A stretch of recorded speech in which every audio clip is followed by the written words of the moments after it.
Okay, everybody, welcome to another episode of On the Wrist from Off the Cuff. Today we have a really cool new prototype preview for you guys from the brand BOLDR Supply Company. Now, they're based out of Singapore and Malaysia. They manufacture watches and watch gear that really are kind of super tough and stylish yet functional and always just ready for adventure in general. Now, this particular type of watch is a dive watch. Some key common characteristics in sign language when you're looking for a dive watch. Of course, you're going to want something that is water resistant, typically with some type of screw down crown. You're going to want something that's tough, legible, with a dive time bezel, and a diver's extension is always nice if on bracelet. Now, this particular model is known as their Odyssey Freediver, and in this particular configuration, it is the Meteor 113, and this is of course a prototype, so there are going to be some differences between this model and the final production. The good news is every change is going to be for the better. So there are things on this that aren't as good. It's always tough sometimes when you are dealing with prototypes. Sometimes the prototypes are a little bit more high end, and then the production models are a little bit more ho-hum. In this case, Boulder received the prototypes and they said, hey, we can do better than that. So good news for you guys. If you like the way this one looks and shows up on camera, you're really gonna like the actual finished goods. A little bit about this is I think this is really their first step into more of a crossover type of diver. They do have some very signature dive watches already, but this one I think actually has a lot of appeal for somebody who might not even be a Boulder fan. Might think this is a really cool diver just because it has that nice field watch aesthetic. It has the Arabic numerals, and it's generally a nice angular fun piece, and it has that kind of tactical vibe to it, which I can definitely appreciate.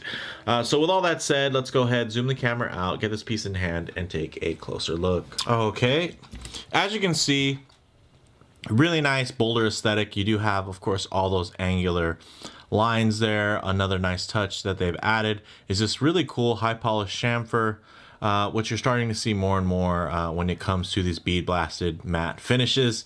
Also, you do get a fully milled clasp. This one is brushed. I'm sure that is only because it is a prototype. So there's that, but also you can see another cool key feature is this really nice deep stamped case back that has kind of this cool Kraken design to it, as you can see there. Really nice. Also, you'll notice that there are these cool quick release little spring bars, although I will say that they're kind of buried in there because of the shape of the case back, the way the lugs kind of swoop down.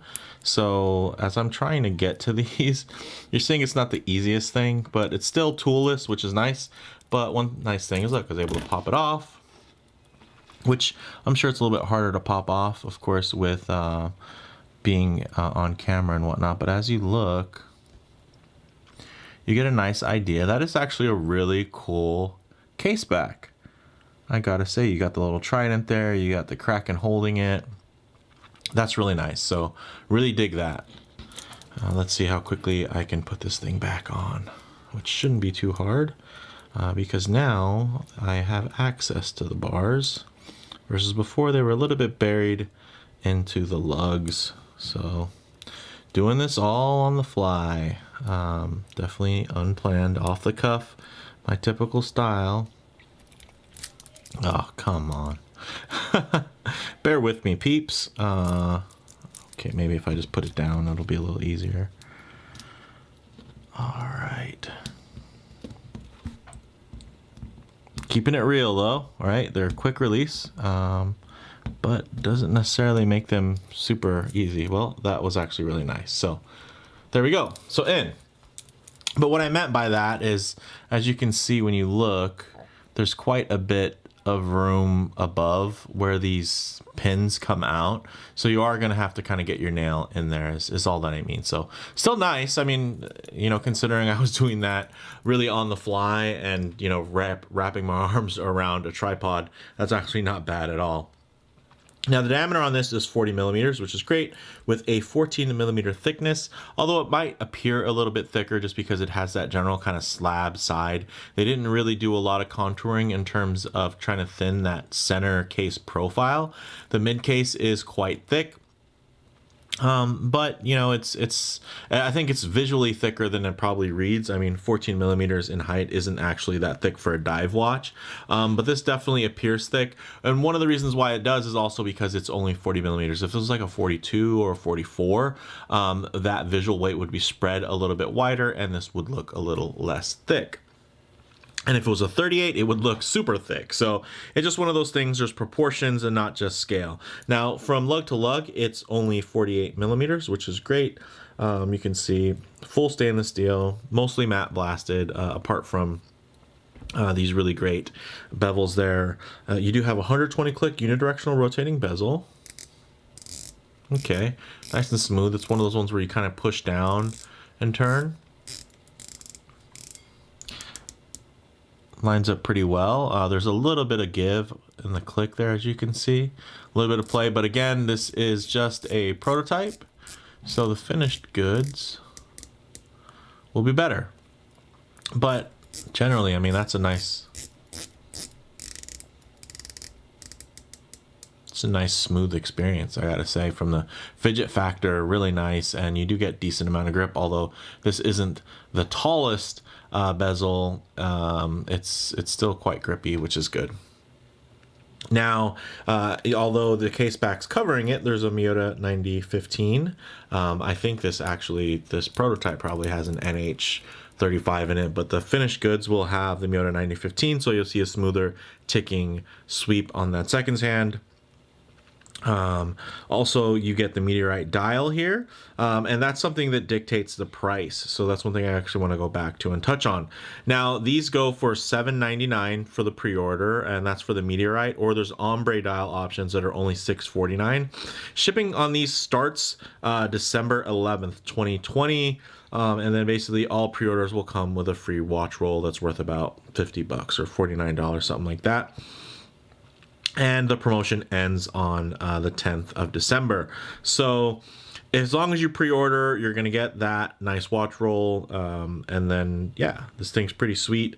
I got to say, I do like it. I like the look of it. I'm looking forward to seeing the production version because there are going to be some key changes. Now, as far as the aesthetic goes, those are all intact. Everything looks good. You're getting Swiss Super Luminova.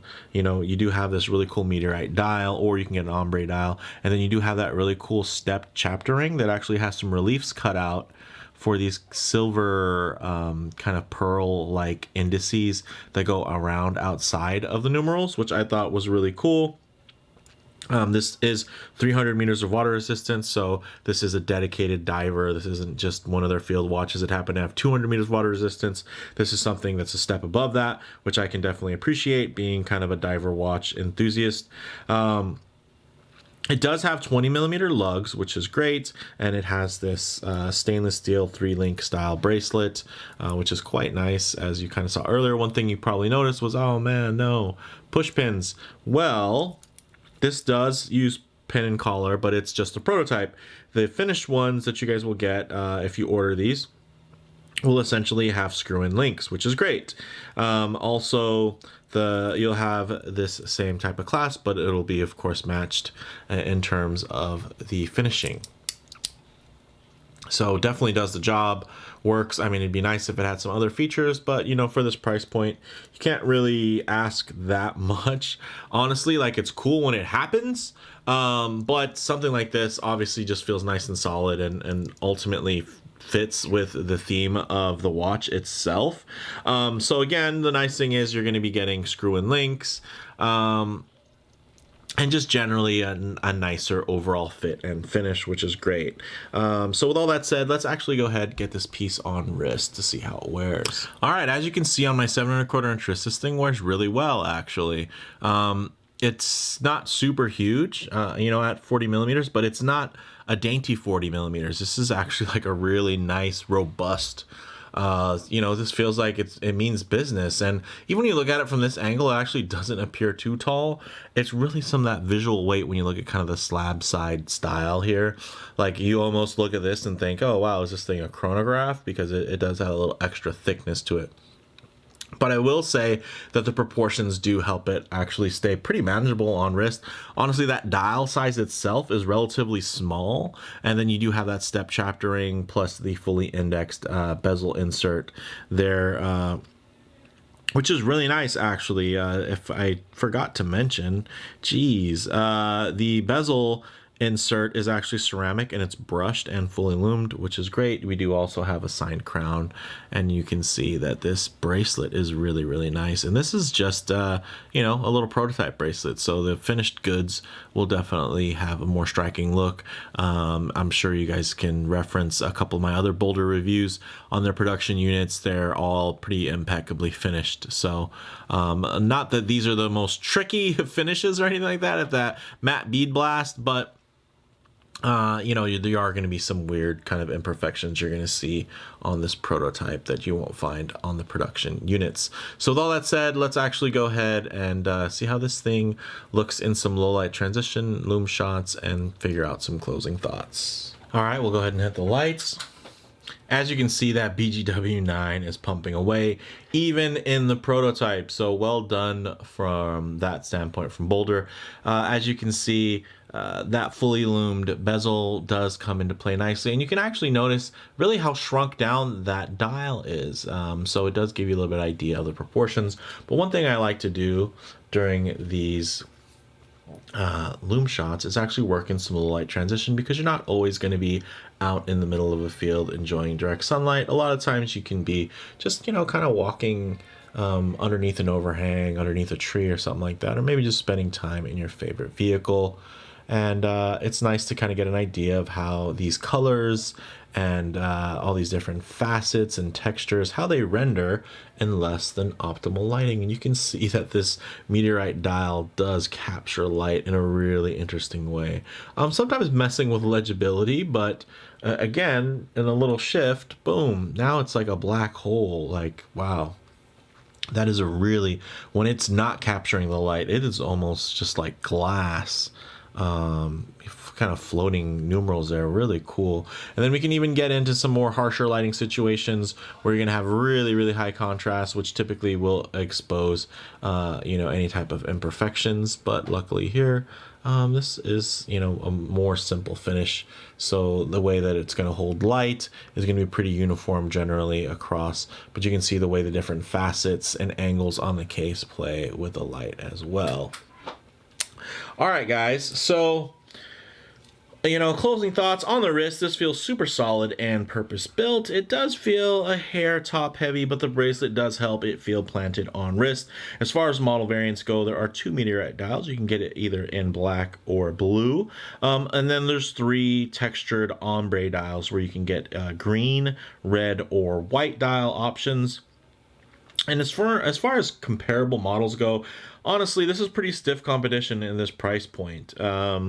But, you know, I think this particular more rugged aesthetic, if you like that, you probably, you know, wouldn't necessarily be cross-shopping against too many different things. You're like this style, so you're going to look for stuff that's like this. It doesn't matter if there's other things available within the price point. So I would say this probably compares really well to the more mainstream classic I can think about, at least from a microbrand standpoint, would be something like the Helson Shark Diver. And you can get that in like a 38, a 40, 42. The 38 and the 40 would be really closely comparable to this.